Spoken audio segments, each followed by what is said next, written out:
Hello friends, so I am back with my new lecture, that is Amendments in Interstate River Water Disputes Act 1956. So here in this lecture we will study the amendments in the act, which the amendment is still pending in this act. So it is being proposed by the central government that the act should be amended, and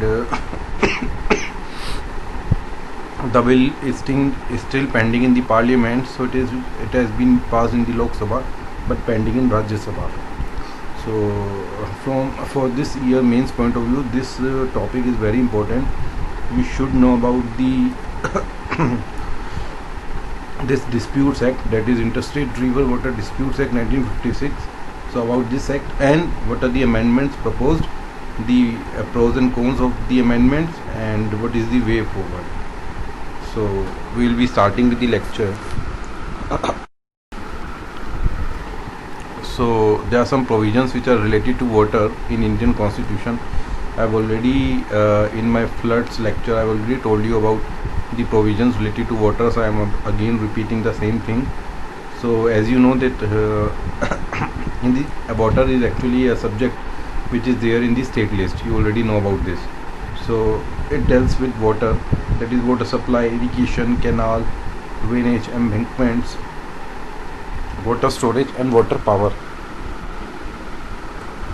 So as you know that water is in the state list. So all the the systems related with water, that is the supply of water, irrigation, drainage, embankments, construction of embankments, water storage and water power is under the purview of the state. That is because it is mentioned in the state list. But the thing is, in the entry 56 of union list, so it is there that in case of water, but water is present in interstate, like in the case of interstate rivers and river valleys, which actually the river, you already know that river which crosses the boundary of different states. So that type of river which exists in different states. So for development of that river, for the regulation development of that rivers of the river, so management, regulation, development. तो अगर उस river पे अगर आपको if you want to interstate river के लिए अगर आपको कुछ पॉलिसी बनानी है, उसके ऊपर अगर आपको कुछ डैम कंस्ट्रक्ट करना है तो दैट इज़ एक्चुअली वो स्टेट अपने आप में कर सकता है. द स्टेट इज़ कॉम्पिटेंट अगर वो अपने बॉर्डर में करना चाहता है. बट द थिंग इज़ कि अगर दूसरा कोई स्टेट एतराज़ जताता है तो it is pertinent in the for the central government to make a law or you can say to establish a tribunal, or to act as a mediator to resolve such type of disputes. So from where it gets that power? It gets that power from the entry 56. So for the regulation and development of interstate rivers, so the regulation can only be possible if such an law is made by the parliament. तो अगर parliament ऐसा कोई कानून बनाता है जिसके through parliament interstate river को regulate और डेवलप कर सके, तो अगर पार्लियामेंट बनाता है तो union government can regulate and develop that river. तो वो एंट्री 56 में आता है. और आर्टिकल 262 में आता है कोई भी डिस्प्यूट अगर रिजॉल्व करना है तो पार्लियामेंट उसके ऊपर कानून बना सकता है. फिर उस पर्टिकुलर इंटरस्टेट रिवर के ऊपर कोई भी डिस्प्यूट आएगा तो पार्लियामेंट उसको रिजॉल्व कर सकता है. तो एंट्री 56 तो केवल उसको डेवलपमेंट और मैनेजमेंट का पावर देती है, बट आर्टिकल 262 डिस्प्यूट को रिजॉल्व करने का पावर देता है. सो पार्लियामेंट, लेकिन वो पावर तब मिलेगी जब उस पार्लियामेंट कोई कानून बनाएगी. Provide for the adjudication of any dispute or complaint with respect to the use, distribution or control of the waters, है ना. कोई भी use, distribution, control of the waters of or in any interstate river or river valley. ठीक है. Article 262 ये power union government को देता है. एंड पार्लियामेंट में by law provide that neither the supreme court nor any other court, कि कोई parliament ये भी साथ में उस लॉ कानून के द्वारा ये भी इंश्योर कर सकता है कि कोई सुप्रीम कोर्ट या कोई भी अदर कोर्ट ऑफ इंडिया उस डिस्प्यूट में अपना जुरिडिक्शन एक्सरसाइज नहीं कर सकती. जो सेंट्रल गवर्नमेंट कर सकती है उस डिस्प्यूट में अपना जुरिडिक्शन एक्सरसाइज, वो कोई कोर्ट इंडिया में कोई court, any court, high court और एनी सिविल कोर्ट और any other court including the supreme court of India also. तो पार्लियामेंट में बाई लॉ अगर ऐसा कोई कानून पार्लियामेंट बनाती है तो तो उसमें वो डीबार भी कर सकती है जुरिस्डिक्शन ऑफ सुप्रीम कोर्ट। उसके द्वारा जो पार्लियामेंट रेगुलेट करेगा, जो डिस्प्यूट को एडजुडिकेट करेगा, तो वो सुप्रीम कोर्ट का जो जुरिस्डिक्शन है उसको भी एक्सक्लूड कर सकता है। ये पार्लियामेंट को पावर आर्टिकल 262 देता है। Now article 262 entry 56 of union list. ठीक है, तो हमने पढ़ा भी आर्टिकल 262 और एंट्री 56। तो आर्टिकल 262 और एंट्री 56 के अंतर्गत पार्लियामेंट ने दो कानून बनाए हैं। एक बनाया river board act 1956। The purpose of this act was to enable the, ये एक्ट बेसिकली बनाया गया है, गवर्नमेंट ने कानून पास किया to create boards for interstate river, board बनाने के लिए। वो बोर्ड क्या करेंगे, रेगुलेट डेवलप करेंगे रिवर वैली को in consultation with state governments to control the development and regulation of interstate river or river valley in public interest. लेकिन till date no river board has been as per above act has been created. मतलब कानून तो बना दिया, अब कानून के अंतर्गत जो रिवर बोर्ड की स्थापना करनी थी वो स्थापना नहीं हुई, तो उस कानून का कोई मतलब नहीं है। बाकी कानून बना हुआ है तो कभी भी कर सकती है, बट कोई रिवर बोर्ड अभी तक स्टैब्लिश नहीं की गई। और ये कानून क्यों बनाए, पार्लियामेंट को किसने दिए power, entry 56 of union list ने दी। This act was created using the powers conferred to the parliament by entry 56 of union list. Next, interstate river water disputes act, जिसकी हम बात कर रहे हैं इस लेक्चर में, 1956।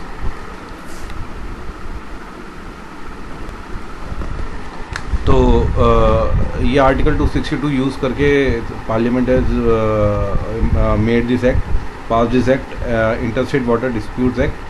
And as per this act, अगर बेसिकली एक्ट इसलिए पास किया गया है, जैसे मैंने आपको बताया कि कोई भी रिवर और interstate river or river valley के वाटर को डिस्ट्रीब्यूटर कंट्रोल करने के लिए।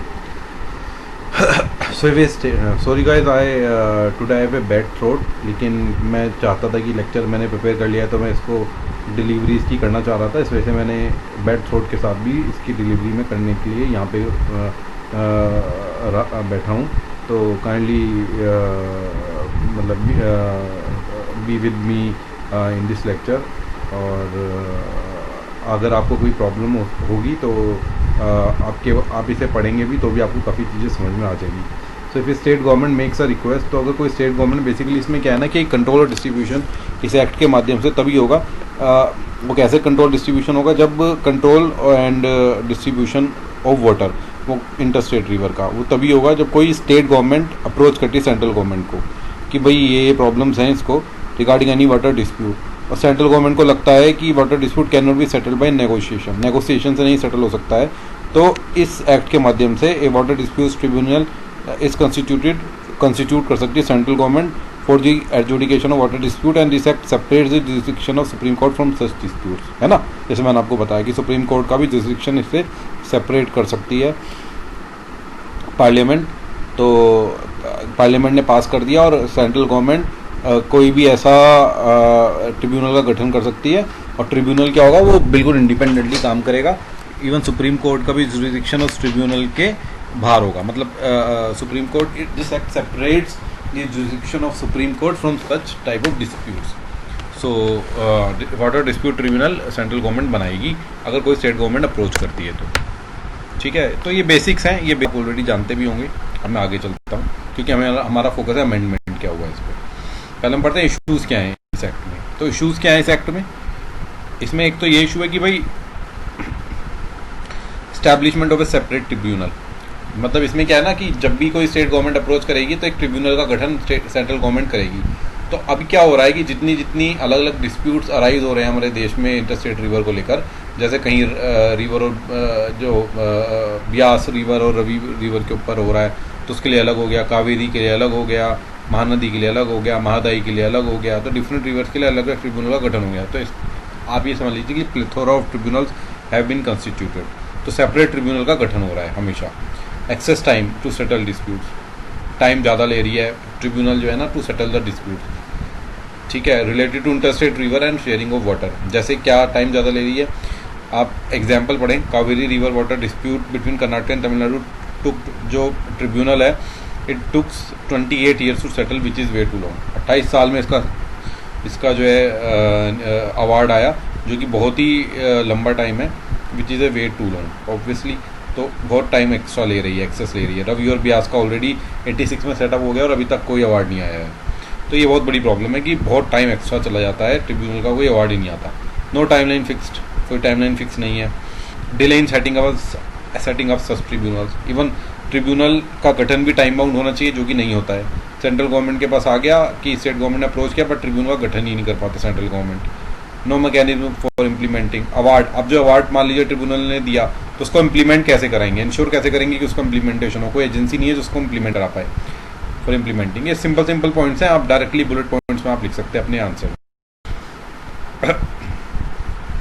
लैक ऑफ यूनिफॉर्म स्टैंडर्ड्स, कोई स्टैंडर्ड नहीं है, कोई गाइडलाइंस नहीं है to settle such type of disputes between different states. तो कोई गाइडलाइंस वगैरह कुछ सेंट्रल गवर्नमेंट को बनानी चाहिए और उस गाइडलाइंस को फॉलो करते हुए वो ट्रिब्यूनल्स काम करें। कोई गाइडलाइन नहीं है, कोई स्टैंडर्ड नहीं है, सब अपने अपने हिसाब से निर्णय दे देते हैं tribunals. Lack of adequate physical and human resources to evaluate neutrally the facts of such matter. अब मान लीजिए क्या क्या इश्यूज आए हैं, स्टेट जो इशू रेज कर रहा है उसके ऊपर स्टडी करना, फैक्ट्स को स्टडी करना, टेक्निकल फिजिबिलिटी स्टडी करना, टेक्निकल स्टडी करना, एडमिनिस्ट्रेटिव स्टडी करना, इश्यूज़ को स्टडी करना, तो उसके लिए जो एक्सपर्टाइज चाहिए वो है ही नहीं ट्रिब्यूनल के पास। तो lack of adequate physical and human resources. Retirement age नहीं है, जो मेंबर्स होते हैं ट्रिब्यूनल के उनकी कोई रिटायरमेंट एज ही नहीं है, कोई मेंशन ही नहीं है इस एक्ट में।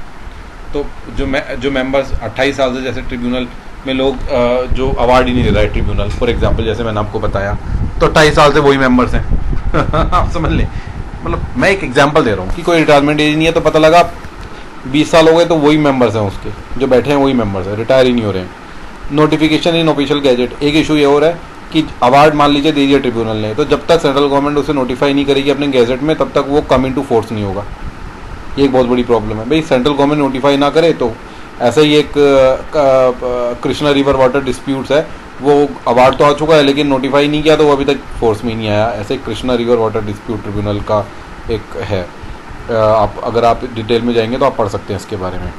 Composition of tribunal is not multi disciplinary, consist of persons only from the judiciary से ही है केवल, इसके मल्टी डिसिप्लिनरी होना चाहिए ना, क्योंकि केवल जुडिशियल डिस्प्यूट नहीं है ना, ये तो लीगल डिस्प्यूट है, इसमें बहुत सारे टेक्निकल फिजिबिलिटी स्टडी करनी पड़ेगी, बहुत एक्सपर्ट्स चाहिए अलग अलग फील्ड्स में, इरिगेशन एक्सपर्ट्स चाहिए, वाटर एक्सपर्ट्स चाहिए, अलग अलग एक्सपर्ट्स चाहिए। जुडिशियल मेंबर्स नहीं होते वो एक्सपर्ट्स, वो तो कानून के एक्सपर्ट्स हैं। The decision given by tribunals is not acceptable नहीं है decision given by tribunals. Only 3 out of 8 have given the acceptable award, यानी कि जितने भी अवार्ड्स अभी तक दिए गए हैं केवल 3 ही मान लीजिए 50% से कब इनका जो है सक्सेस रेशियो है। एक्सेप्ट ही नहीं करती स्टेट अपील कर देती है वापस ट्रिब्यूनल में ही टू रिव्यू सच अवार्ड, उसके बाद जो है चलता रहता है केस। और मैं आपको बताऊँ सुप्रीम कोर्ट में भी चला जाता है केस। मैंने अभी बताया था जुरिडिक्शन एक्सक्लूड कर सकती है सेंट्रल गवर्नमेंट इस अवार्ड के माध्यम से, इस एक्ट के माध्यम से, बट सुप्रीम कोर्ट के पास पावर है, वो अभी हम आगे बात करेंगे। अब हम प्रेजेंट एक्ट जो अभी का एक्ट है, जो अभी एक्ट चल रहा है, और अमेंडमेंट, क्या अमेंडमेंट हुआ है ये डिफरेंस पढ़ लेते हैं, क्या क्या अमेंडमेंट्स हुए हैं। नो डिस्प्यूट रेजोल्यूशन कमेटी, इसके अंदर अभी प्रेजेंटली में कोई डिस्प्यूट रेजोल्यूशन कमेटी नहीं बनाई हुई है, सीधा ट्रिब्यूनल की स्थापना कर देते हैं लोग। अब इसमें अमेंडमेंट क्या किया है कि पहले एक डिस्प्यूट रेजोल्यूशन कमेटी का गठन होगा और उसके बाद ट्रिब्यूनल का गठन होगा।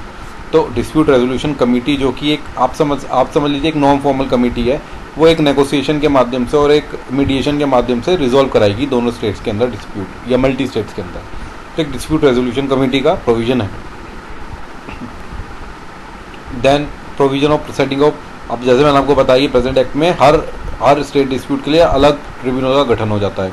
अमेंडमेंट क्या किया है, एक परमानेंट ट्रिब्यूनल बनाया गया है अभी अमेंडमेंट में, अभी अमेंडमेंट पास नहीं हुआ है तो एक कम इन टू फोर्स नहीं हुआ ये एक्ट, बट इसमें प्रोविजन दिया गया है कि एक परमानेंट ट्रिब्यूनल का गठन किया जाएगा और वही ट्रिब्यूनल सारे जितने भी स्टेट का डिस्प्यूट है वही देखेगा। लेकिन इसकी एक अलग अलग ब्रांचेज होंगी, एक अलग अलग इसकी सीट्स होंगी जहाँ पे ये उन ब्रांचेस को ट्रांसफर कर देगा। इसके अंडर में ही आएंगी वो ब्रांचेज जो अलग अलग राज्यों में आप मान सकते हैं कि 2-3 राज्यों को मिला के एक सीट का गठन कर दें। जैसे सुप्रीम कोर्ट की अलग अलग बेंचेज हैं, इसी ट्रिब्यूनल की भी अलग अलग बेंचेज होंगी, वो बेंचेज को ट्रांसफ़र कर देगा वो परमानेंट ट्रिब्यूनल फिर का केस, बट वो इस परमानेंट ट्रिब्यूनल के अंडर में ही वो बेंच काम करेगी, बट उस बेंच को ट्रांसफ़र हो जाएगा। तो एक परमानेंट ट्रिब्यूनल का इसमें प्रोविजन किया गया है। उसके अलावा पहले क्या था 3 साल और 2 साल, 3 साल के बीच में आपको अवार्ड देना है और एक्सटेंडेड बाय 2 ईयर्स, मतलब 2 साल और एक्सटेंड किया जा सकता है, 5 साल में आपको देना है। और ये भी 2002 में किया गया था कि 5 साल में देना है। बट मैं आपको बताऊं 5 साल में क्या, मैं आपको बता रहा हूँ 28 साल में भी नहीं आता, 20 साल में भी नहीं आता। तो ये क्या लूप होल है? ये लूप होल ये है कि ट्रिब्यूनल का गठन हो गया 5 साल में, 6 साल में, जब भी अवार्ड आना है वो आ गया 5 साल में। अब उसके बाद क्या होता है, वापस अपील कर देता है स्टेट रिव्यू करने के लिए। तो इसमें नीचे पॉइंट पढ़ लीजिए, if the matter is again refer to the tribunal, तो ये 1 ईयर में रिपोर्ट देगा, ठीक है, वो 1 ईयर में रिपोर्ट दे देता है सेंट्रल गवर्नमेंट को। अब सेंट्रल गवर्नमेंट या तो नोटिफाई नहीं करती, या पता लगता है सेंट्रल गवर्नमेंट सुप्रीम कोर्ट में चली गई अवार्ड के खिलाफ, या स्टेट चली गई तो सुप्रीम कोर्ट में चली जाती है तो अवार्ड लटक जाता है। तो प्रॉब्लम ये है कि एक तो 5 साल में तो ये अवार्ड देगी, जो कि मॉडिफाई करके अब 3 ईयर्स हो गया, 2 साल ईयर में देना है और एक्सटेंडेड बाय 1 ईयर, ठीक है। और जो 1 ईयर का जो अगर दोबारा रेफर कर दिया ट्रिब्यूनल को, तो पहले जो 1 साल में था अब 6 महीने कर दिया, मतलब टाइम रिड्यूस किया है, ठीक है। लेकिन वो प्रॉब्लम अभी की भी बनी हुई है, पहले जो 5-5, 6-6 साल लग जाते थे, उसके बाद फिर ये सुप्रीम कोर्ट घूमता रहता था, वो अभी घूमेगा, वो अभी भी प्रॉब्लम खत्म नहीं हुई है, ठीक है। The decision of the tribunal must be publish by the central government, जो पहले ये प्रॉब्लम थी सेंट्रल गवर्नमेंट को पब्लिश करना है, अब ये रिक्वायरमेंट हटा दिया है ये नए अमेंडमेंट में। उसके अलावा क्या एक प्रॉब्लम थी पहले वाले में, सेंट्रल गवर्नमेंट में make a scheme to give effect to the decision, जो ट्रिब्यूनल का डिसीजन के लिए वो उसे नोटिफाई करना है और उसको कैसे इफेक्ट में लाना है, उसके लिए कोई सेंट्रल गवर्नमेंट एक मैकेनिज्म स्कीम ड्राफ्ट करती थी, बनाती थी, वो बना सकती भी थी, नहीं भी बना सकती थी, वो मैंडेटरी कर दिया ऐसी स्कीम बनाने के लिए कि आपको ऐसी स्कीम बनानी है to give effect to the decision of the tribunal. वो कैसे उसको वो करना है, वो नोटिफिकेशन में आता था, जो कि मैंडेटरी कर दिया अब आपको। अब सेंट्रल गवर्नमेंट को एक स्कीम बनानी पड़ेगी। बेसिकली क्या है, जो मैंने आपको बताया कि मशीनरी एक होनी चाहिए टू इम्प्लीमेंट द अवार्ड। वो मशीनरी पहले बना भी सकती थी, नहीं भी बना सकती थी, अभी बनानी पड़ेगी। Presently the members are appointed by CJI, जो मैंने बोला केवल जुडिशियल मेंबर्स होंगे जो कि अपॉइंटेड बाय CJI होंगे। अब members are appointed by central government appoint करेगी based on the recommendation of selection committee. Selection committee की रिकमेंडेशन के बेस पे मेंबर्स अपॉइंट करेगी central government. No limit on retirement age of members, अभी कोई retirement age पे limit नहीं है, जैसे मैंने आपको बताया अभी लिमिट कर दी है 5 ईयर्स और 70 years which ever is earlier. ये कुछ चेंजेस हैं मोटे मोटे, ये आपको पता होने चाहिए। कुछ वही मैंने पॉइंट दोबारा रिपीट किए हैं, जैसे मैंने बताया लोकसभा में पास हो गया है, राज्यसभा में पेंडिंग है। द अमेंडमेंट वॉज इंट्रोड्यूस किया हुआ to streamline adjudication of interstate river disputes, उसको स्ट्रीमलाइन करना, स्ट्रेंथन करना, लीगल इंस्टीट्यूशनल स्ट्रक्चर को स्ट्रेंथन करना। वही जो ट्रिब्यूनल परमानेंट सेटअप कर दिया, डिस्प्यूट रेजोल्यूशन कमेटी कर दी, टाइम बाउंड उसको अवार्ड देना है। अब एक और है, ये जो एक्ट है, this act is confined to states of India, not only amendment but the act also is confined to states of India and not applicable to union territories, क्योंकि स्टेट्स को ही एप्लीकेबल है। जो मैंने स्टेट्स की बात की थी, यूनियन टेरिटरी अप्रोच नहीं कर सकती इस एक्ट के माध्यम से। The disputes related to sharing of river water has been unresolve for a long period of time, है ना। ये प्रॉब्लम थी ना कि रिजॉल्व ही नहीं हो रहे थे, लॉन्ग पीरियड ऑफ टाइम तक ये लटके रहते थे। And in this context due to declining level of ground water table, drying up of river dry हो रही है, decline level of ground water हो रहा है, वाटर की डिमांड इंक्रीज हो रही है, there is a long standing legal dispute present. तो इस वजह से लीगल डिस्प्यूट स्टेट में बहुत बढ़ते जा रहे थे, इस वजह से गवर्नमेंट को अमेंडमेंट करना पड़ा। Many such tribunals were set up under this act for resolution but those tribunals were unable to give effective solution to such dispute. तो इसलिए अमेंडमेंट हुआ है। इश्यूज़ वगैरह हमने सब पढ़ लिया और ये पढ़ लिया कि क्यों अमेंडमेंट किया गया, क्योंकि बहुत सारे इश्यूज थे रिजोल्व नहीं हो पा रहे थे। अब हम ये जानेंगे कि अमेंडमेंट से इशू रिजोल्व होंगे भी या नहीं होंगे, अब ये भी तो जानना है। अच्छा, जो सुप्रीम कोर्ट का मैंने बोला था, सुप्रीम कोर्ट में केस लटके रहते हैं सुप्रीम कोर्ट के, जबकि इस एक्ट के माध्यम से स्पेशली हटाया गया सुप्रीम कोर्ट के जुरिस्डिक्शन को के थ्रू वो किया गया है to debar supreme court from exercising such jurisdiction. In spite of that adjudication of dispute related to river water comes under the jurisdiction of Supreme Court on the condition, किस condition में, that the aggrieved party जो भी state है has appealed to the water tribunal, जो मैंने कहा था review कर लिया वाटर ट्रिब्यूनल को, अवार्ड अपील कर दी, उसके बावजूद वो सेटिस्फाई नहीं है एंड रिव्यू करने के बावजूद तो वो सुप्रीम कोर्ट में अपील कर सकती है। The appeal can be made under the powers granted by article 136 ने जो पावर दी सुप्रीम कोर्ट को कि उसके माध्यम से it is article give special appeal to appeal against any order, decree or award by any court or tribunal. ये बहुत exceptional power देता है सुप्रीम कोर्ट को, but the power should be exercise in question और it should be exercise in exceptional circumstances only, ठीक है ना। So article 136 के थ्रू माध्यम से अपील की जाएगी अगर सुप्रीम कोर्ट में, अंडर आर्टिकल 32 मतलब राइट टू कॉन्स्टिट्यूशनल रेमेडी, जिसके थ्रू सुप्रीम कोर्ट जो है फंडामेंटल राइट्स को प्रोटेक्ट करती है। Linking issue with violation of article 21, अगर कोई भी एग्रीड पार्टी आर्टिकल 21 के साथ लिंक कर देती है कि भाई ये मेरा राइट टू लाइफ है, इसके थ्रू मेरी ये राइट टू लाइफ हैम्पर हो रही है, और article 32 with considering reading it along with article 136 बहुत एक्सेप्शनल पावर्स देता है, प्लस आर्टिकल 32 कि इसमें फंडामेंटल राइट वायलेट हो रहा है, तो अगर ये सुप्रीम कोर्ट में अपील की जाती है तो सुप्रीम कोर्ट इसको फिर एक्सरसाइज कर सकता है, इस ट्रिब्यूनल के अवार्ड के ऊपर जुरिस्डिक्शन सुप्रीम कोर्ट अपना जुरिस्डिक्शन एक्सरसाइज कर सकता है। तो वही हो रहा है, और वो अभी भी नहीं हो सकता, वो सुप्रीम कोर्ट में जाएगा ही जाएगा, वो उसके ऊपर सरकार ने कोई ध्यान नहीं दिया है। अब रिकमेंडेशंस क्या हैं बिल के, जो मैंने अभी आपको बताए। The bill tries to reduce the time it takes to constitute a tribunal, permanent एक बार बना के रख दिया, तो हर बार जो स्टैब्लिश करना पड़ता था सेंट्रल गवर्नमेंट को, पहले दो साल पहले 1 साल का दिया गया है टाइम पहले एक्ट में कि 1 साल के अंदर आपको, अगर आपको अपील मिल गई तो आपको ट्रिब्यूनल की स्थापना करनी पड़ेगी। अब ये ट्रिब्यूनल आप एक बार में स्थापना करके रखोगे, यानी कि जैसे अमेंडमेंट पास होगा तो सेंट्रल गवर्नमेंट को ट्रिब्यूनल नोटिफाई करना होगा, और फिर उसके बाद जो ट्रिब्यूनल सेटअप करने में डिले होता था वो नहीं होगा, ठीक है।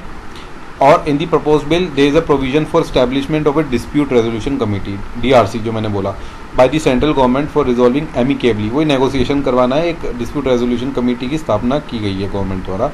The interstate river water disputes with in a initial period of 1 year, यानी कि 1 साल और 6 महीने, यानी कि 1 साल में DRC को नेगोशिएट करना है, इसको रिजॉल्व करवाना है एमिकेबली, और इसको 6 महीने और बढ़ाया जा सकता है, तो 1.5 साल के अंदर इसको करना है। तो it has to submit this report to central government and a dispute maximum 1.5 year which can not, अब सेटलमेंट नहीं हुआ अगर 1.5 साल में भी, तो सेंट्रल गवर्नमेंट उसको ट्रिब्यूनल को रेफर कर देगी। ट्रिब्यूनल ऑलरेडी बना हुआ है तो बनाने की जरूरत नहीं पड़ेगी। अब DRC में कौन कौन होंगे, चेयरपर्सन होगा DRC का, एक्सपर्ट्स होंगे with at least 15 years of experience in the rail sectors, ये नॉमिनेट कर सेंट्रल गवर्नमेंट नॉमिनेट करेगी। 1 member from each state which will who will be nominated by the concern state government party to the dispute, ठीक है। ये members होंगे DRC में। Basically इसमें अगर आप देखेंगे तो सेंट्रल गवर्नमेंट का इसमें एकाधिकार होगा, सेंट्रलाइज्ड है, ठीक है ना, सेंट्रल गवर्नमेंट स्टैब्लिश करेगी DRC।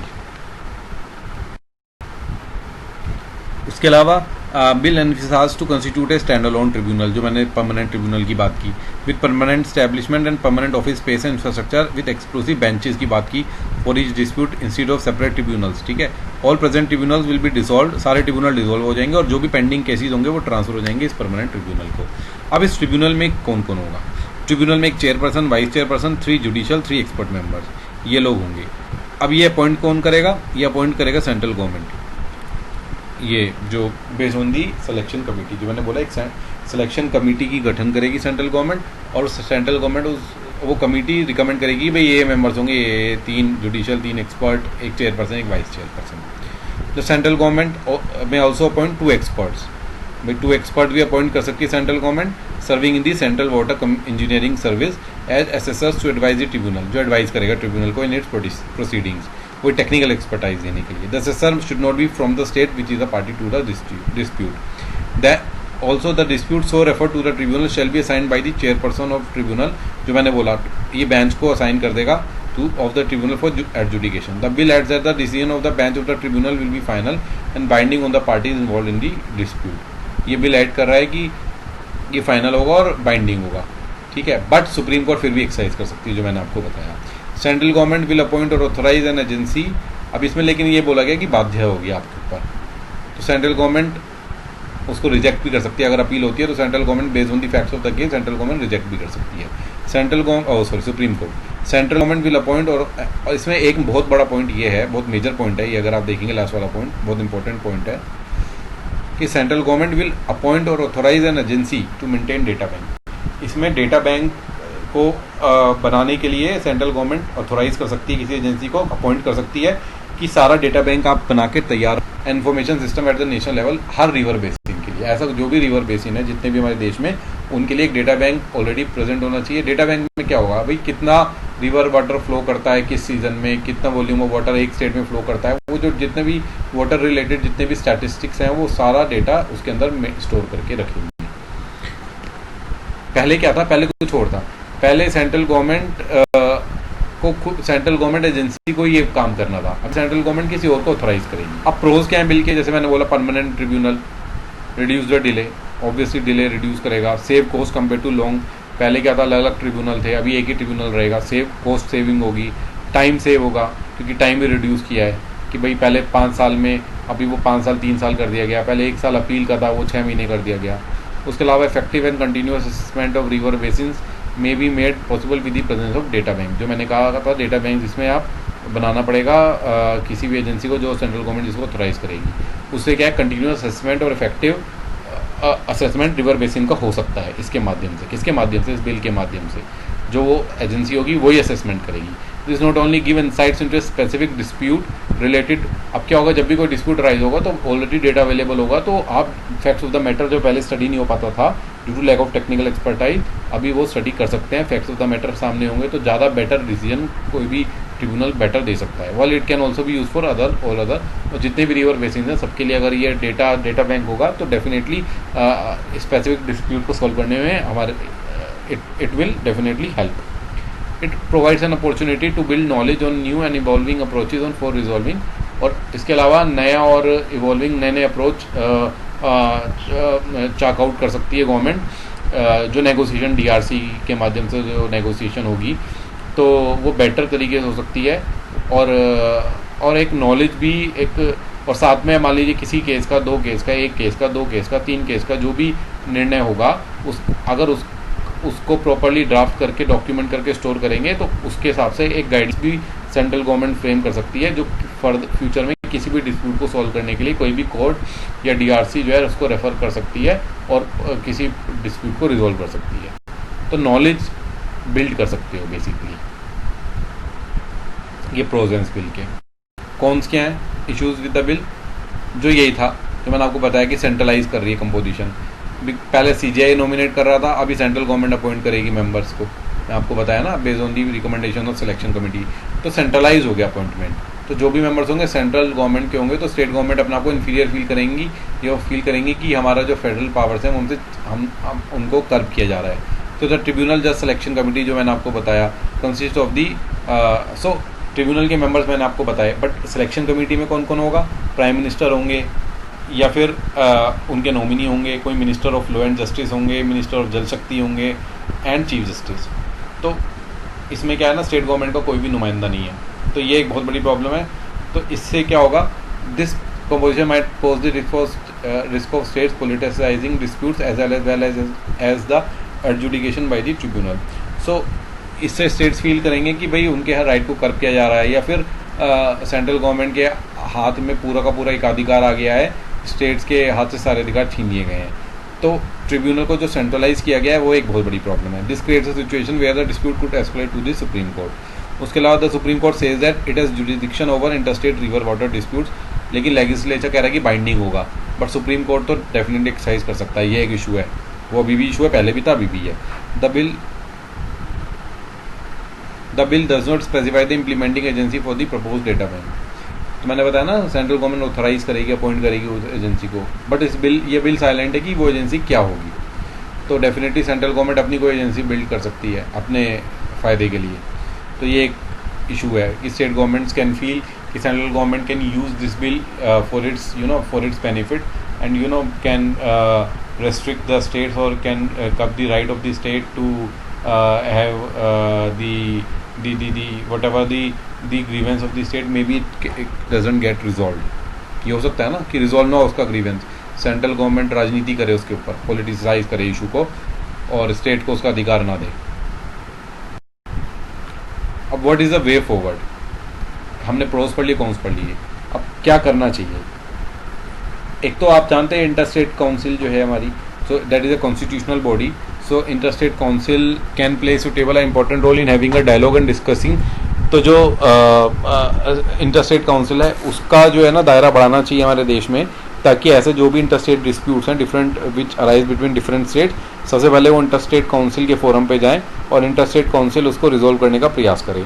क्योंकि आप जानते हैं इंटरस्टेट काउंसिल में स्टेट के भी मेंबर्स हैं, तो स्टेट के भी मेंबर्स हैं, तो डेफिनेटली इंटरस्टेट काउंसिल का जो सॉल्यूशन होगा या जो वे फॉरवर्ड देगा, जो अवार्ड होगा या जो भी वो नेगोशिएट करेगा, तो डेफिनेटली ज़्यादा मोर एक्सेप्टेबल होगा स्टेट्स के लिए। इसके अलावा इम्प्लीमेंटिंग मीर शाह कमेटी की रिकमेंडेशंस को आपको इम्प्लीमेंट करना चाहिए। एक तो वाटर को, जो मैंने पहले भी बात की थी, कॉन्करेंट लिस्ट में डाल दिया जाना चाहिए, क्योंकि वाटर क्या है ना, बेसिकली आप जानेंगे तो केवल किसी एक स्टेट तक सीमित नहीं है, पूरे देश में है और सब एक एक जन को चाहिए। और वाटर जो है ना, it is a national asset. तो वाटर को अगर आप नेशनली, अगर आप कॉन्करेंट में डालेंगे तो union government as well as state government can make law और कैन मैनेज इट एफिशिएंटली। उसको दोनों को एफिशिएंटली वो इम्प्लीमेंट कर सकती है। अब स्टेट क्या है ना, अपना रीजनल इंटरेस्ट सोचती है, बट सेंट्रल गवर्नमेंट जब भी कोई कानून बनाती है, जब भी कोई पॉलिसी बनाती है, तो वो पूरे देश को ध्यान में रख के बनाती है। तो सेंट्रल गवर्नमेंट डेफिनेटली, आप स्टेट्स को तो इम्प्लीमेंट करा सकते हैं, but policy formulation central government के एंड पे होनी चाहिए, जो कि अभी स्टेट गवर्नमेंट के एंड पे होती है। तो इम्प्लीमेंट स्टेट गवर्नमेंट करे, but policy formulation can be, should be made at the central government. So putting water into concurrently. उसके अलावा national water commission to manage the waters in India, rivers in India. National water commission की एक स्थापना होनी चाहिए जो कि manage करे रिवर्स को। मीर शाह कमेटी ने कहा one of the departments of the national water commission is suppose to collect, और वो उसका ही डिपार्टमेंट जो है, जो एजेंसी की बात की थी ना, सेंट्रल गवर्नमेंट हो सकता है किसी प्राइवेट को दे दे, बट मीर शाह कहता है कि one of the departments of national water commission is suppose to collect and maintain all relevant water data like rainfall, water flow, irrigation area in each of the river basins of the country. A specialized agency like National Water Commission would ensure that this kind of data is always available in updated form and does not need to be updated after a dispute has arisen. Dispute के बाद ही ये water, ये जो statistics collect ना किए जाएँ, पहले से ही अवेलेबल हो, और डिस्प्यूट अराइज हो तो ये डेटा को यूज़ करके डेफिनेटली डिस्प्यूट को रिजोल्व करने का प्रयास किया जाए। इसके अलावा declare rivers as national asset, जैसे मैंने बोला, this will help in scientific assessment and distribution of water among the states. Obviously distribution of water better हो सकता है अगर वाटर को आप कॉन्करेंट लिस्ट में डाल देते हो, नेशनल एसेट डिक्लेयर कर देते हो। It will also control the nature of such states, ये उन स्टेट्स की भी नेचर कंट्रोल करेगा who find it their right to control the river water. अभी सोचते हैं ना सब स्टेट्स कि पूरे पानी में हमारा अधिकार है, दूसरा स्टेट सूखा पड़ जाए, कुछ हो जाए, बाढ़ को मतलब नहीं है। तो अगर ये नेशनल एसेट डिक्लेयर हो जाएगा और ये कॉन्करेंट लिस्ट में होगा, तो सेंट्रल गवर्नमेंट जो पॉलिसी बनाएगी हर रिवर बेसिन के आधार पर और हर रिवर को ध्यान में रखते हुए, तो वो उस रिवर को ध्यान में रखते हुए बनाएगी, और वो किसी एक पर्टिकुलर स्टेट के हिसाब से नहीं बनाएगी, वो इस हिसाब से बनाएगी कि जितनी भी स्टेट्स बेसिन में, स्टेट में वो रिवर बेसिन लाई कर रहा है, सबको जो है इक्वली बेनिफिट हो उस रिवर का। इसके अलावा इंटरलिंकिंग की मैंने बात की थी, जहाँ कहीं सूखा आ जाता है, कहीं बाढ़ आ जाता है, तो इंटरलिंकिंग ऑफ रिवर्स होनी चाहिए, ठीक है ना। उसके अलावा the planning of projects and planning of water resources. अभी आप समझ लीजिए इंटरलिंकिंग बेनिफिट क्या होगा। अब प्रॉब्लम यही है ना, आपस में स्टेट की लड़ाई क्यों है? वो कह रहे हैं कि पानी उसने सारा कब्जा कर लिया, मेरे पास पानी नहीं है, एक तो इस वजह से लड़ाई है। एक कह रहा है कि उसने पानी छोड़ दिया, मेरे यहाँ बाढ़ आ गई, तो इसी वजह से लड़ाई है। तो ड्रॉट की वजह से या जो है फ्लड की वजह से। तो इंटरलिंकिंग करेंगे तो डेफिनेटली ड्रॉट और फ्लड सिचुएशन को आप डेफिनेटली कंट्रोल कर सकते हैं। मैंने ये जिक्र भी किया था इंटरलिंकिंग ऑफ रिवर्स वाले अपने लेक्चर में। Then planning of projects and planning for water resources should be based on basin level, ठीक है ना। स्टेट लेवल पे नहीं होना चाहिए, बेसिन लेवल पे प्लानिंग होनी चाहिए। रिवर बेसिन आप समझते हैं ना, जहाँ पे रिवर का कैचमेंट एरिया लाइक करता है, बेसिन जहाँ पे रिवर अपना मेजर, जो रिवर जहाँ जहाँ फ्लो करती है, फॉर एग्जांपल कोई भी रिवर मान लीजिए, नर्मदा ही मान लीजिए, मध्य प्रदेश से निकलती है और गुजरात में और फिर अरेबियन सी में गिर जाती है, तो बेसिन हो गया जिस जिस जगह से वो फ्लो कर रही है। तो आपको बेसिन पे प्लानिंग करनी चाहिए। And for that river basin organization should be the need of the hour. River basin organization की स्थापना होनी चाहिए, should be need of the hour under river boards act 1956 legislated. तो रिवर बोर्ड्स एक्ट के माध्यम से रिवर बेसिन ऑर्गेनाइजेशन की स्थापना होनी चाहिए। दीज आर, अब ये रिवर बेसिन ऑर्गेनाइजेशन क्या करेंगे? These are empowered to regulate and develop interstate rivers and river basins. तो रिवर बेसिन ऑर्गेनाइजेशन के पास ये पावर होनी चाहिए कि वो रेगुलेट और डेवलप करे interstate river and river basins. It has the composition of experts in various fields such as irrigation, water, soil conservation. तो रिवर बेसिन अभी क्या है ना, जैसे मैंने आपको बताया, रिवर बोर्ड्स एक्ट तो बना दिया, बट उसके माध्यम से कोई रिवर बोर्ड की स्थापना नहीं की या रिवर बेसिन ऑर्गेनाइजेशन की स्थापना नहीं की, वो अभी भी अनयूज्ड है। तो आपको रेगुलेट करने के लिए, डेवलप करने के लिए इंटरस्टेट रिवर को, रिवर वैली को, तो आपको बेसिन के ऊपर, आपको जो है ना, हर बेसिन के ऊपर आपको जो है पॉलिसी बनानी पड़ेगी, प्लान करना पड़ेगा, बेसिन लेवल पे प्लानिंग करनी पड़ेगी। यानी कि बेसिन होता है जैसा आप मान लीजिए एक थोड़ा थोड़ा एरिया जहाँ पे रिवर वाटर जो है, जिसके माध्यम से, जैसे मान लीजिए किसी एक ए पोर्शन से रिवर फ्लो कर रही है और उसके आसपास 20 किलोमीटर 10 किलोमीटर 20 किलोमीटर जहाँ तक उस रिवर के माध्यम से ड्रिंकिंग वाटर सप्लाई किया जाता है 20 किलोमीटर 30 किलोमीटर, तो वो सब उस पर्टिकुलर रिवर बेसिन पे आते हैं। तो रिवर बेसिन को ही को आपको जो है ना वो पर्टिकुलर एरिया रिवर बेसिन को प्लान करके आपको रिवर बेसिन को ध्यान में रखते हुए प्लानिंग करनी चाहिए। यानी कि आपको उस पर्टिकुलर एरिया के आसपास जितने भी एरियाज़ हैं जहाँ से उस रिवर वाटर जो है जो रिवर वाटर यूज़ किया जाता है, चाहे इरिगेशन के लिए चाहे ड्रिंकिंग वाटर के लिए किसी भी पर्पज़ के लिए, तो आपको उसको ध्यान में रखते हुए प्लानिंग करनी चाहिए। उसके अलावा there needs to be water policy tied with the farming policy. Farming policy, water policy ये मैंने पहले भी जिक्र किया था, वाटर पॉलिसी को फार्मिंग पॉलिसी के साथ टाई अप करना चाहिए, क्योंकि आप जानते हैं the environment will pose a huge challenge in the coming years particularly with India's increasing water needs. बढ़ती जा रही हैं देश की नीड्स और जिस हिसाब से कहीं सूखा पड़ जाता है, कहीं कुछ प्रॉब्लम हो जाती है, वाटर क्राइसिस हमारे देश में बढ़ता जा रहा है। Policy level reforms are required for the same. सही है ना, फार्मिंग पॉलिसी को आप इंटीग्रेट करेंगे तो फार्मिंग में जो एक्सेस वाटर यूज़ किया जाता है या जो वाटर का जो यूज़ किया जाता है अनवाइज यूज़ किया जाता है, तो वो डेफिनेटली का फार्मिंग पॉलिसी के साथ वाटर पॉलिसी अगर आप लिंक करोगे तो डेफिनेटली वाटर को आप कंजर्व कर सकते हो। So the policy level reforms are required for the same responding to it at the stage of crisis is not the best way to go about it. तो आपको policy level पे reforms करने पड़ेंगे। ये नहीं कि कभी कोई प्रॉब्लम हो गई तो आपने रिफॉर्म्स इंट्रोड्यूस किए, प्रॉब्लम होने से पहले ही पॉलिसी लेवल रिफॉर्म्स करें। रिस्पॉन्डिंग टू इट, रिस्पॉन्ड करना eight the stage of crisis is not the best वे, कि आपको क्राइसिस के टाइम पे रिस्पॉन्ड नहीं कर, आपको क्राइसिस आने से पहले ही ऐसी पॉलिसी बनानी है जो कि farming policy should be tied with the water policy.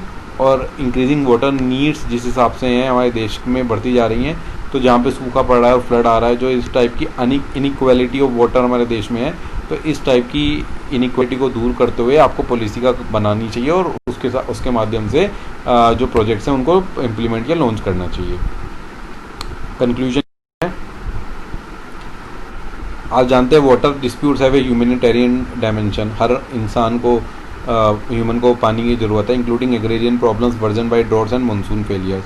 तो आप जानते हैं कि ह्यूमैनिटेरियन डायमेंशंस हैं, तो इस वजह से इतना पॉलिटिसाइज हो जाता है इशू और इस वजह से खून खराबे भी बढ़ जाते हैं और इतनी प्रॉब्लम हो जाती है वाटर डिस्प्यूट्स को। तो the government must keep these factors in mind when setting about the propose tribunal setup करते टाइम गवर्नमेंट को, अब तो ट्रिब्यूनल सेटअप करने की जरूरत ही नहीं, एक बार बन गया, बट गवर्नमेंट को कोई भी पॉलिसी अगर आप बना रहे हो रिवर बेसिन को ध्यान में रखते हुए, वाटर पॉलिसी बना रहे हो, कहीं भी कोई भी पॉलिसी आप बना रहे हो रिलेटेड टू वाटर, तो आपको ये सब ध्यान में रखते हुए आपको बनाना चाहिए कि water has humanitarian dimension. A robust institutional framework and a transparent one to each state and public views related to water issues is a must. ठीक है ना, रोबस्ट इंस्टीट्यूशनल फ्रेमवर्क आपको बनाना है, जैसे ट्रिब्यूनल डिस्प्यूट्स के लिए हमने ट्रिब्यूनल बोला, उसके अलावा वाटर को मैनेज करने के लिए हमने रिवर बोर्ड्स की बात की, रिवर बेसिन ऑर्गेनाइजेशन की बात की। तो रोबस्ट इंस्टीट्यूशनल फ्रेमवर्क होना चाहिए और ट्रांसपेरेंट होना चाहिए, उस पर स्टेट्स का भी से होना चाहिए उसके गठन में। Without that cooperative approach, cooperative between centre and states, India's water dispute resolution is unlikely to see much improvement. So they both the centre and state must cooperate and work in synergy and in close coordination with each other, because water, you know, that has the effect or the impact on each and every human out there. So, and it has humanitarian dimension, as I already said. So, you know, the government must make the policy keeping in mind that humanitarian dimension, and plus the thing that पानी के बिना कुछ है ही नहीं, without water there is no life. So right to life and you know article 21 तभी can be made possible when every person has the, you know, right to water, right to access to water, and not access to water for irrigation as well as for drinking water, as well as for whatever, you know, household chores and whatever, you know, water should be available for each and everything. And the policy must be made keeping in mind the thing is that water policy should be tied up with farming policy, and water should be conserved as much as possible. Water wastage should be stopped. हम water के ऊपर एक और lecture मैं करूँगा, water crisis के ऊपर छोटा सा लेक्चर मैं करूँगा, जो कि आपको ज़रूर देखना चाहिए, मैं अगली बार करूँगा इसके ऊपर एक लेक्चर। सो इंटरस्टेट वाटर डिस्प्यूट्स एक्ट को आपको ध्यान से पढ़ लेना चाहिए, इसके अमेंडमेंट को पढ़ लेना चाहिए, और इसमें जो अभी भी प्रॉब्लम ये है कि जो ये प्रॉब्लम थी सुप्रीम कोर्ट वाली कि ये लंबा लंबा खिंचता रहता था सुप्रीम कोर्ट में, तो चलते रहते हैं सालों सालों केस। तो सुप्रीम कोर्ट को कहीं ना कहीं ये जो आर्टिकल 136 के माध्यम से सुप्रीम कोर्ट को पावर दी गई है, तो सुप्रीम कोर्ट थोड़ा सा क्वेश्चन एक्सरसाइज करे उस पावर को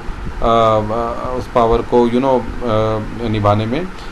तो ट्रिब्यूनल ही अगर कोई ऐसा अवार्ड देता है तो द अवार्ड और रिव्यू भी हो गया उसके ऊपर, तो वो फाइनल और बाउंड होना चाहिए स्टेट पार्टीज़ के ऊपर, और ट्रिब्यूनल पे ना ही जाए, डिस्प्यूट रेजोल्यूशन कमेटी वही पहले ही सेंट्रल गवर्नमेंट उसको रिजोल्व करा दे, ये कोशिश करनी चाहिए। तो आप कंक्लूजन में ये ज़रूर लिखें कि institutional framework should be strong, transparent होना चाहिए, डिले कम करना चाहिए, और ट्रिब्यूनल और water policy should be tied up with the farming policy, it should be move to concurrent list.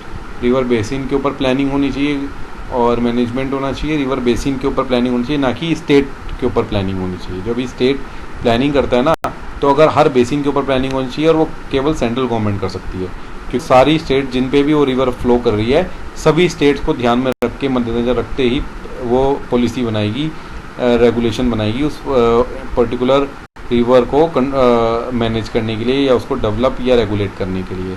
तो बहुत ज़रूरी है कि सेंट्रल गवर्नमेंट, अभी तो सेंट्रल गवर्नमेंट को दिया है, बट वाटर को अगर कॉन्करेंट लिस्ट में आप होंगे तो उसका बेनिफिट ये होगा कि वाटर को अभी, क्योंकि कोई भी पॉलिसी स्टेट गवर्नमेंट अपने हिसाब से बनाती है उस पर्टिकुलर एरिया के अंदर, तो अगर कॉन्करेंट लिस्ट में कर दोगे तो उसका बेनिफिट ये होगा कि पॉलिसी केवल सेंट्रल गवर्नमेंट बनाएगी और स्टेट केवल उस पॉलिसी को इम्प्लीमेंट करेगी। अभी सभी स्टेट्स अपना अपना बनाती हैं, इस वजह से डिस्प्यूट अराइज हो जाता है। तो ये आपको लिखने की ज़रूरत है। अगर कॉन्करेंट लिस्ट में मूव कर दोगे, नेशनल एसेट डिक्लेयर कर दोगे, तो प्रॉब्लम्स आधी तो वैसे ही सॉल्व हो जाएंगी हमारी, जो वाटर रिलेटेड डिस्प्यूट्स हैं। उसके अलावा जो ये मैंने कंक्लूजन में लिखा है, ये आप लिख देंगे तो आपका आंसर कंप्लीट हो जाएगा। तो ये मेरा लेक्चर हुआ वाटर डिस्प्यूट्स के ऊपर। तो अगर आपको मेरा लेक्चर पसंद आया हो तो नोटिफिकेशन बटन प्रेस कर दें और बेल आइकन दबा दें, और मैं आपको सबको धन्यवाद दूंगा कि आपने मेरा लेक्चर सुना। और अभी मेरा नेक्स्ट लेक्चर की वेट कीजिए आप। वाटर क्राइसिस, एनर्जी क्राइसिस के ऊपर होगा ये नेक्स्ट लेक्चर मेरा। पावर रिफॉर्म्स, एनर्जी, इन सब के ऊपर मैं एक और लेक्चर करने वाला हूँ। उसके अलावा और भी एक मैं पॉलिटिकल लेक्चर और बनाने वाला हूँ UAPA वगैरह के ऊपर, अनलॉफुल एक्टिविटीज़ प्रिवेंशन एक्ट। और हम एक हम नेशनल सिक्योरिटी एक्ट NSA के ऊपर भी एक लेक्चर बनाएंगे, वो अभी फ्यूचर में भी करेंगे। अभी water crisis and energy crisis के ऊपर नेक्स्ट लेक्चर में बनाऊंगा। और उसके अलावा मैं कुछ प्रीलिम्स के कुछ टेस्ट सीरीज़ नहीं कहूँगा, प्रीलिम्स के भी कुछ मैं लेक्चर्स लूँगा प्रीलिम्स पॉइंट ऑफ व्यू से, जहाँ पे मैं प्रीलिम्स के कुछ क्वेश्चंस डिस्कस करूँगा, जो प्रीलिम्स पॉइंट ऑफ व्यू से जो भी प्रीलिम्स का एग्ज़ाम होने वाला है आपके लिए बहुत इंपॉर्टेंट क्वेश्चंस होंगे। डिफरेंट डाइवर्स टॉपिक्स के ऊपर लूँगा मैं, क्वेश्चंस फ्रेम करूँगा और आपसे डिस्कस करूँगा। Thank you so much.